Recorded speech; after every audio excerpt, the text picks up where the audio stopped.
નમસ્કાર, હું આપનો રાજુ કરપડા. હાલ વિસાવદરની વિધાનસભાની પેટા ચૂંટણીમાં જે ચૂંટણીનો ખરેખર જંગ જામ્યો છે ત્યારે ભારતીય જનતા પાર્ટી દ્વારા તમામ સમાજના આગેવાનોનો ઉપયોગ કરવામાં આવી રહ્યો છે. એમાં ખાસ કરીને કાઠી સમાજના અમુક આગેવાનોને જવાબદારીઓ આપવામાં આવી છે. દરેક ગામડે ગામડે ફરી અને ભાજપમાં મતદાન કરાવવા માટેની જવાબદારીઓ અપાઈ છે.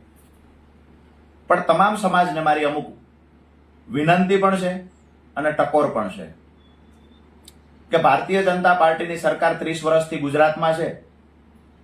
કાઠી સમાજના કોઈ વ્યક્તિ પર ગુનો દાખલ થાય પછી નિર્દોષ છે કે આરોપી છે, ગુનેગાર છે, આ તો નક્કી કોર્ટે કરવાનું છે.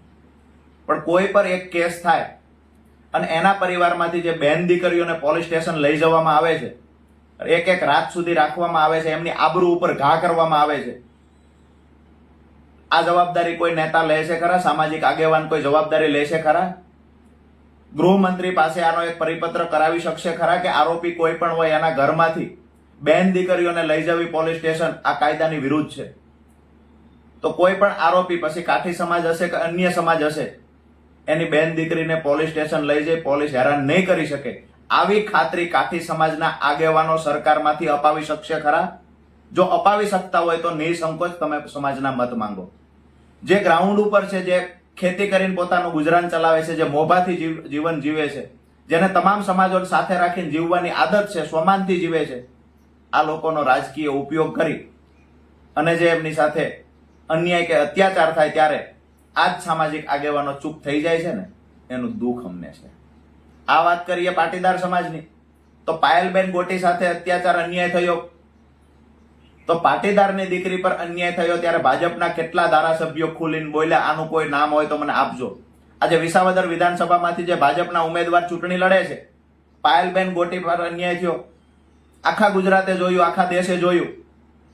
વિસાવદર વિધાનસભાના ભાજપના ઉમેદવારે સરકારમાં એક રજૂઆત કરી હોય કે આ દીકરી સાથે ખોટું થયું છે, એક રજૂઆત કરી હોય, એક પત્ર લખ્યો હોય તો મને બતાવજો. વાત કરીએ જસદણ વિછિયાની, આજે કોળી સમાજના અમુક આગેવાનોને જવાબદારી આપવામાં આવી છે સામાજિક લેવલે કે કોળી સમાજના મત ભાજપમાં અપાવો.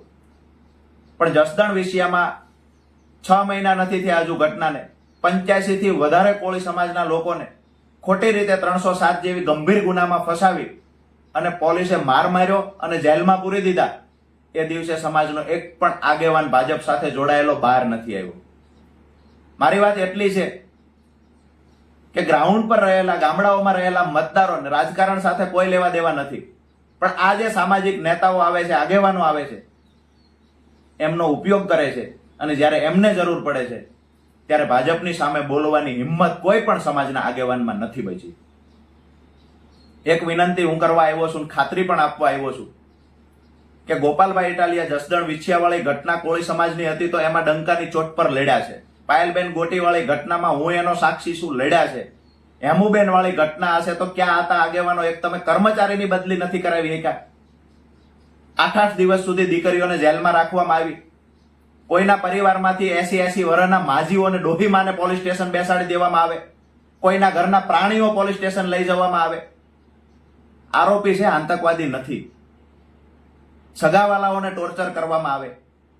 ભાજપ સાથે જોડાયેલા નેતાઓને કહીએ છીએ જો તમારામાં તાકાત હોય કે ગૃહમંત્રી પરિપત્ર કરી દે અથવા ગૃહમંત્રી પોલીસને સૂચના આપી દે કે આરોપીને તમે ફૂંકી મારજો, પણ એના પરિવારની બેન દીકરીઓને ક્યારે હેરાન ન કરતા, આટલી ખાતરી સમાજના આગેવાનો આપી શકતા હોય પછી તમામ સમાજના આગેવાનોને કહીએ છીએ જો આટલી ખાતરી આપી શકતા હોય તો સમાજનો ઉપયોગ કરજો, બાકી રાજકીય હાથો બની અને સમાજને હેરાન કરવાનું કામ ન કરશો.